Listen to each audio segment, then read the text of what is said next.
Alright, before anyone says anything, the red bags, black bags under my eyes is some sort of eczema, okay? I'm like a fucking French bulldog. I got a whole list of allergies and shit. Fuck off. Alright, and now that we got that out of the way with, let's talk about the food in camps. I'm gonna try and keep it mostly to Alberta, but I'll give you the rundown. So for starters, if I'm being completely honest and transparent, a lot of camp food does suck. I say this as someone who has food allergies. So if you are celiac, lactose intolerant, or have a different type of food allergy, sometimes being in these camps suck. Now yes, camps are supposed to provide you accommodations if you have food allergies. For what it's worth, I've been in the oil and gas sector since I was 18, so straight out of high school. I've been in camps most of that time. So what I'm going to say is based on my experience and what I have seen. We'll start with breakfast. When it comes to that, you're going to have eggs, bacon, cottage cheese, you name it, yogurts, granola, so on and so forth.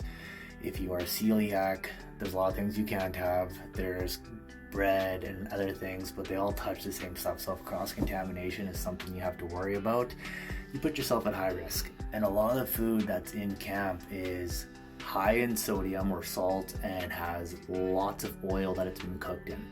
And that's the truth for a lot of the foods. I promise you, if you had a hard time taking a crap before you came to camp, it's either going to run right through you or it's going to bung you up. It's usually one of the two.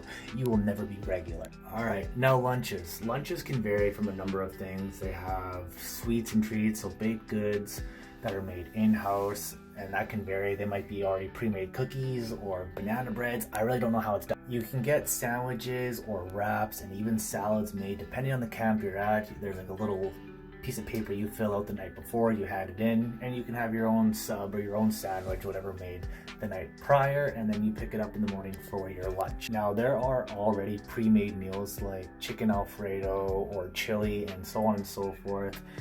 And for the most part, they will have the ingredients listed and allergen warnings put on display or attached to said lunch meals. About 90%, if not more, all have gluten or dairy or some sort of allergy in some capacity.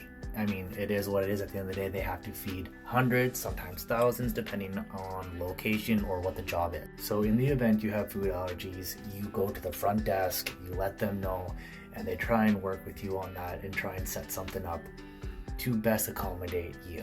Some camps are fucking amazing, like 5-star quality, chef's kiss. In my experience, Sermon 2 and Kitimat were absolutely fucking amazing. I never got the opportunity to go to Jackfish, but back in 2012 or 2014, I got the opportunity to go to Red Earth, and at the time it was amazing. Like, they flew in lobster. That's not always gonna fucking happen, but that was one of my experiences, and it was for people like myself with gluten allergies. I always bring up some sort of food, so whether that be wraps, protein powders, or some sort of snacks, I bring up some stuff for myself just to have a little bit of variety or some comfort food or snacks.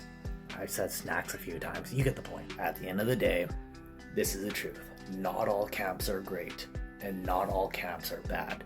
Some are really, really bad, and some are just like, please sign me up and send me back because you had such a good experience, whether it's the food, the recreational stuff, your room, the job. Camps are kind of like a job site. Some job sites, you absolutely love it. Sometimes the people make it the best experience ever.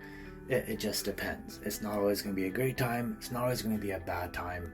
And that's the truth.